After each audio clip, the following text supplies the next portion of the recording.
கல்வி விருது வழங்கும் விழாவில் தமிழக வெற்றிக் கழக தலைவர் விஜய் என்னென்னவெல்லாம் பேசியிருந்தார், அவருடைய உரையின் சாராம்சங்கள் என்ன என்பதனை திரையின் ஒருபுறம் பார்க்கிறோம். மறுபுறம் விஜய் மாணவர்களுக்கு விருது வழங்கி கௌரவிக்கும் நிகழ்வினையும் பார்க்கிறோம். முதலில் அவருடைய உரையில் சாதனை படைத்த செல்வங்களுக்கு வாழ்த்துகள் என்று கூறினார். அடுத்த கட்டத்தை நோக்கி செல்லக்கூடிய மாணவர்கள் எந்த துறையாக இருந்தாலும் 100 விழுக்காடு ஈடுபாட்டுடன் உழையுங்கள் என்று அறிவுரை வழங்கியிருந்தார். தமிழகத்தை பொறுத்தவரை அனைத்து துறைகளிலும் நல்ல தலைவர்கள் தான் அதிகமாக தேவை.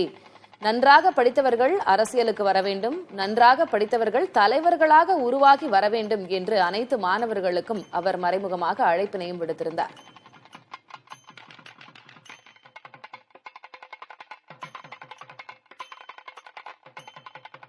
மூத்த பத்திரிகையாளர் திரு பிரியன் நம்மோடு தொலைபேசி வாயிலாக இணைந்திருக்கிறார். அவரிடம் பேசலாம் இது குறித்து.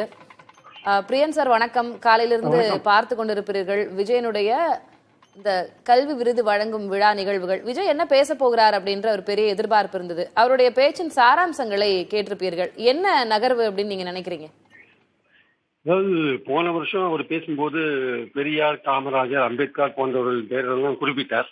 ஸோ அவர் இந்த 3 தலைவர்களோட புத்தகங்களை படிங்க, அவங்கள பற்றி தெரிஞ்சுக்கோங்கன்னு சொன்ன ஒரு விஷயம் ஒரு நல்ல விஷயமா அது போன வருஷம் நம்ம பார்த்தோம்.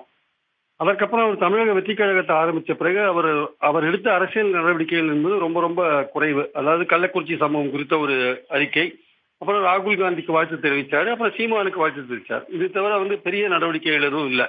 இந்த சூழ்நிலையில இப்போ இந்த மாணவர்களுக்கு இந்த விருது கொடுக்குற இந்த ஃபங்க்ஷனில் அவர் பேசின விஷயங்கள் பிரமாதமான விஷயங்கள்னு என்னோட கருத்து. சுருக்கமாக பேசினா கூட அற்புதமாக பேசினார். ரொம்ப ரொம்ப ரொம்ப ரொம்ப பாராட்டக்கூடிய ஒரு கருத்துக்களை அவர் வச்சிருக்கார். குறிப்பாக மாணவர்களுக்கு தலைமை பண்பு தேவை அப்படின்ற ஒரு விஷயத்தை வலியுறுத்துற விஷயம் அது எல்லா துறைகளுக்கும் பொருந்தும். அதே சமயம் அரசியலும் ஒரு கேரியராக பார்க்கணும் அப்படின்ற ஒரு விஷயம். அதே மாதிரி இன்னைக்கு குப்பையாக போயிட்டு சோசியல் மீடியாவில் எது நல்லது எது கெட்டதுன்றதை பார்த்து அதை ஐடென்டிஃபை பண்ணுற ஒரு திறமை வேணும். அதன் மூலமாக அரசியல்வாதிகளின் பொய் பிரச்சாரங்களை நாம் புரிந்து கொள்ள முடியும் போன்ற விஷயங்கள், நல்ல தலைவர்கள்லாம் இன்னைக்கு நாட்டுக்கு தேவை போன்ற விஷயங்கள்லாம் நிச்சயமாக இன்னைக்கு அந்த மாணவர்களுக்கு கொடுக்கப்பட்ட ஒரு நல்ல ஒரு அறிவுரையா நான் பார்க்குறேன். அந்த மாணவர்களுக்கும் ஒரு அரசியலில் ஒரு ஆர்வத்தை கொண்டு வரணும் அப்படின்ற ஒரு முயற்சி நல்ல விஷயம். ஏன்னா நம்ம சாக்கடைக்கு வெளியில நின்று சாக்கடை மோசம்னு சொல்லக்கூடாது. சாக்கடைக்குள்ள குதிச்சு அதை கிளீன் பண்ற வேலையை பார்க்கணுன்றதான் முக்கியமான விஷயம். ஸோ அந்த வேலைக்கு எதிர்கால தலைமுறையை தயார்படுத்துற மாதிரியான ஒரு விஷயத்தை விஜய் பேசினது ரொம்ப பாராட்டத்தக்கது. கடைசியா அவர் பேசின விஷயம் ரொம்ப ரொம்ப முக்கியமான விஷயம். போதை பொருட்களில் இந்த இளைஞர்கள் மூழ்கி இருக்காங்க, சே நோ டு ட்ரக்ஸ் அப்படின்னு சொல்லி உறுதிமொழி எடுக்க சொன்ன விஷயம் ரொம்ப பிரமாதமான விஷயம். பரபரப்பான அரசியல் விஷயம் பேசுறதை விட்டுட்டு இந்த மாதிரியான ஒரு ஆக்கப்பூர்வமான விஷயத்தை முன்வைத்த விஜய்க்கு பாராட்டுக்கள்.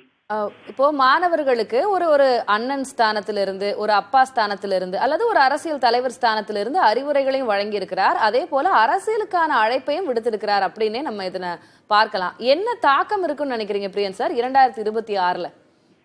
2026 நோக்கி போகும்போது ஒரு கன்ஸ்ட்ரக்டிவான பல்வேறு விஷயங்களை பத்தின அவரது பார்வை நமக்கு தேவை. ஏன்னா 2024 அவருடைய களம் தமிழ்நாடா இருக்க போகுது. தமிழ்நாட்டில் ஆட்சி செய்யறது திமுக. அந்த திமுகவுடைய பர்ஃபார்மன்ஸை பத்தின ஒரு தேர்தலாக தான் 2026 இருக்கும். ஸோ அதை பத்தின ஒரு சீரியஸான மதிப்பீட்டை எப்போ விஜய் எடுக்க போறாரு தெரியல. அதே சமயம் சென்ட்ரல்ல ஆண்டு கொண்டு இருக்கிற பாஜக பத்தின அல்லது தேசிய ஜனநாயக முன்னணி அரசை பத்தின விஜயோடைய அந்த பார்வை என்னவா இருக்கும் நமக்கும் தெரியல. ஏற்கனவே ஒரு தடவை பாசிசன்ற வார்த்தையை பயன்படுத்தியிருக்காரு இதுக்கு முன்னாடி. அது நம்ம நேரடியாக ஒரு கட்சியை குறை சொல்றதா நம்ம எடுத்துக்க முடியாது. அதே சமயம் இந்த மத்திய மாநில அரசுகளை பத்தி விஜயோடைய பார்வை என்னவா இருக்கு? ஏன்னா நிச்சயமாக இந்த ஆட்சி எந்த விதத்துல மோசம், எந்த விதத்துல மீண்டும் நம்ம ஒரு மாற்றத்தை கொண்டு வரணும்னு சொல்லும்பொழுது இந்த ஆட்சி எந்த விதத்துல மோசம்ன்ற ஒரு விஷயத்தை கொண்டு வரணும். அப்போ எப்போ இது சம்பந்தமான ஒரு பிரச்சாரத்தை அவர் ஆரம்பிக்க போறாரு அப்படின்ற ஒரு விஷயத்தை நம்ம விஜய் ரசிகர்கள் எதிர்பார்த்து காத்துட்டு இருக்காங்க. ஸோ அதுக்கான தொடக்கம் இது இல்லைன்னு தெரியுது ஆக்சுவலா. ஸோ ஆக்சுவலா அரசியல்ன்ற குளத்துல ஒரு சுத்தமா உள்ள கம்ப்ளீட்டா குதிச்சிட்டாருன்னா இன்னும் இல்லை, இன்னும் கரையில இருந்து கொஞ்சம் வேடிக்கை தான் பார்த்துட்டு இருக்காருன்ற அந்த ரீதியில தான் பார்க்க வேண்டிய அவசியமா இருக்கு. அதே சமயம் இளைஞர்கள் எதிர்காலத்தில் அரசியலுக்கு வரணும்னு சொன்னதன் மூலமாக ஒரு ஆக்கப்பூர்வமான செய்தியை அவர் சொல்லியிருக்கிறார் என்பது என் கருத்து. இதனுடைய தாக்கம் என்ன இருக்கும் அப்படின்றதெல்லாம் நம்ம இப்ப இன்னுமே கொஞ்சம் நேரம் கொடுத்து பொறுமையாக பார்க்க வேண்டும் அப்படின்றதான் நான் உங்களுடைய கருத்துக்கள். அவர் தன்னுடைய கருத்துக்கள் பல்வேறு விஷயங்கள்ல தன்னுடைய கருத்துக்களை அவர் சொல்லும் போதுதான் நம்ம அவரை பத்தின மதிப்பீட்டை நம்ம கணிக்க முடியும் ஆக்சுவலா. நன்றி திரு பிரியன், இணைப்பில் உங்களுடைய கருத்துக்களை பகிர்ந்து கொண்டதற்கு.